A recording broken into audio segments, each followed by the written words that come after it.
in an accident that didn't need to happen. Because no one goes out and goes, oh, you know what, today I'm going to go and ride like an absolute arsehole and hopefully I'll crash. Said nobody. Or I'm going to wear my shorts and flip-flops, but I'll go really sensibly. But crashing's not necessarily down to you. We all know in the UK the roads are mostly fucked. We all know that other people are always the worst fucking driver. It's not us. Yet there's still people making choices to go out woefully ill-prepared to ride a motorbike. It's a lecture video, this one. It's my contention that we all agree now pretty much that we wear a seatbelt. And airbags are good, aren't they? But we've got a metal box. So inside our metal box, we know airbags are good and we know seatbelts are good. Yeah, because it's a little bit fucking hot outside and you'll sweat a bit, you go, fuck it. My skin's leathery enough, I'll give it a go. So before I jump to that video, and I've had people comment on the video previously going, oh, I don't believe those statistics. It's not about the statistics and how accurate they are. If you don't wear the right gear, you're a fucking cunt. If you're parents of a child that's on a scooter or a moped and you let them ride without the proper gear, you're a fucking cunt. And if you put a kid or your missus on the back of a bike without proper gear, you're a cunt. And to get to roughly back to where we started, I've watched enough porn to know what cunt looks like. And before we move on, there is clothing for every budget. The John Doe AAA shirt, Botex AAA, that one there. They do AA as well, and Knox do AA and AAA. I believe Merlin, hopefully that's going to be there, AAA. Oxford, AAA. Fucking every shop does Kana now. You can't afford it, wanna fucking put it on the Never Never. No one's got an excuse to be, oh, another fucking car's coming, to be that selfish to potentially draw resources to them because they've made poor choices, which could perhaps prevent an ambulance getting to someone who might actually fucking need it. Anyway, to that video, if you could hit subscribe, that'd be awesome. Cheers. This in a video, but it'd be really great if you could share this with anybody else who rides motorbikes. There's a lot of safety information in here which might be of interest, some stuff that I certainly didn't know before I started researching it, and there's going to be some tables I'll show during the video, and I will leave the tables up at the end of the video should you want to go and have a look at them in a bit more detail. Save you pausing. Anyway, what's this about? So it's about motorcycle clothing. Now, all of the data I've got is from ChatGPT, which you may be a fan of or not a fan of, but it only draws the sort of purest data from the internet and just does calculations based on some rudimentary assumptions. This video was inspired to me by something I've always thought in the hot weather we've had over the last couple of weeks, but I've been thinking of it for years, and it was, I'd rather be too hot than have a skin graft. So I always try to wear reasonable amount of protective clothing regardless of the weather. And most of my gear is probably AA-rated.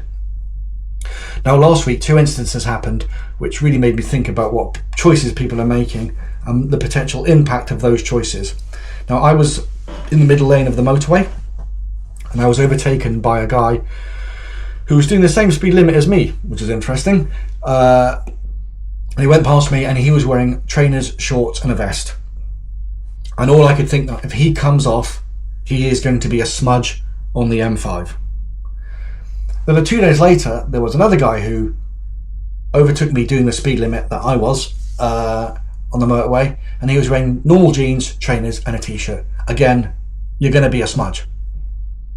And a bit of me, sort of my heart sinks when I see people wearing those sort of gear. I know I did it when I was younger, and I know I'm guilty as most of riding, let's say, with a purpose, which I know I shouldn't do. Anyway, so I went into ChatGPT and I asked it a question and to build some tables based on some assumptions. Now, there's a nuance to these, I'm sure, and people could dig into it, but even if these are only 80% correct, it should make you think. Right, so I'm going to share my screen now and put some stuff up on the screen to show you the questions I've asked it, the assumptions it's made, and then show you each table. So again, if you know anybody that rides a bike who perhaps doesn't wear the gear they should wear, please share this. Thank you. Right, so I asked ChatGPT to create a table of how far you would slide if you came off a motorbike at 10 miles an hour, and then increasing increments of 10 miles an hour on the chance of survival at each increment. Assume it's a summer's day with good road and riding conditions, and the person riding is 82 kilos, so 13 stone, and the only protective clothing they're wearing is a helmet. Also, add a column showing the likely injuries that would be suffered. So, as you can see here, ChatGPT's come back to me, reiterating my question that they're only wearing a helmet, they're not wearing any other protective clothing, and the assumptions. So, you can see the assumptions there, then it gives me a little bit of maths you can see here. Right, so this is only wearing a helmet. I won't talk through it at great detail, but I'll leave it up on the screen, and some highlights that stick out for me. That over 40 miles an hour, let's say, with only wearing a helmet as your protective clothing, your survival chance drops below 50% at over 40 miles an hour. I know it's not shown there, but 40 at 55% and 50 at 40%. Now that makes you think, right? That's going to the shops. Oh, I'm just popping to the shop, but I won't get all my gear on. Well, if you crash at 40, 50 miles an hour, you're going to have a lot of problems. Now, so on the basis of that, I said, okay, as we all know, we have single A, double A, and AAA rated safety clothing. What does that look like?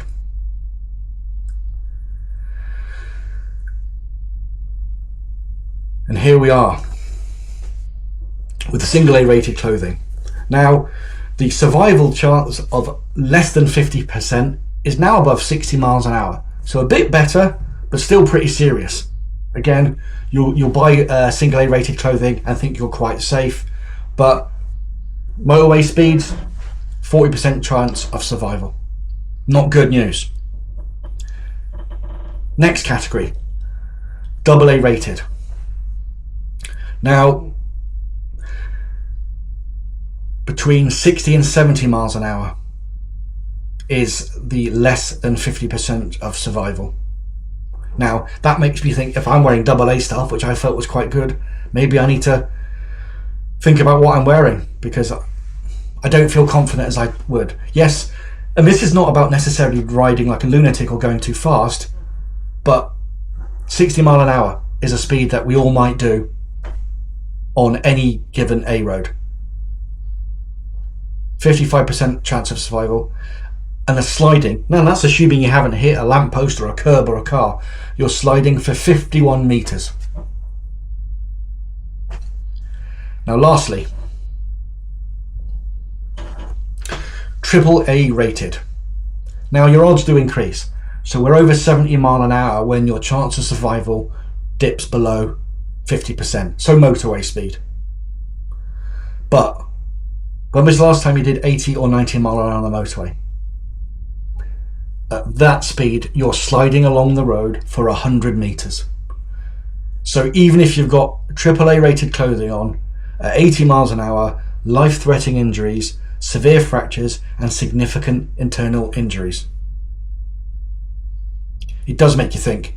It's a really depressing topic, this, but something we all sort of ignore. Oh, I'll be fine. I'm just going here. Oh yeah, I won't drive quick, or whatever it happens to be. So the last table I'm going to show you here, which I'll put at the end again, all these tables are up at the end if you want to see them, is as a comparison where the results diverge depending on the category of clothing you're wearing. Again, if these numbers aren't absolutely accurate because it depends on multiple factors, if they're 90 or 80% correct, how we all ride and what we wear should fundamentally change. Now, the thing that I take from this, there is literally no reason anybody should get on a motorcycle or moped or scooter without at least AA rated clothing on, regardless of how far you're going and regardless of how hot it is. Because if you're not, and you do hit any higher speeds, or you hit an implement, the chances are you're probably going to die.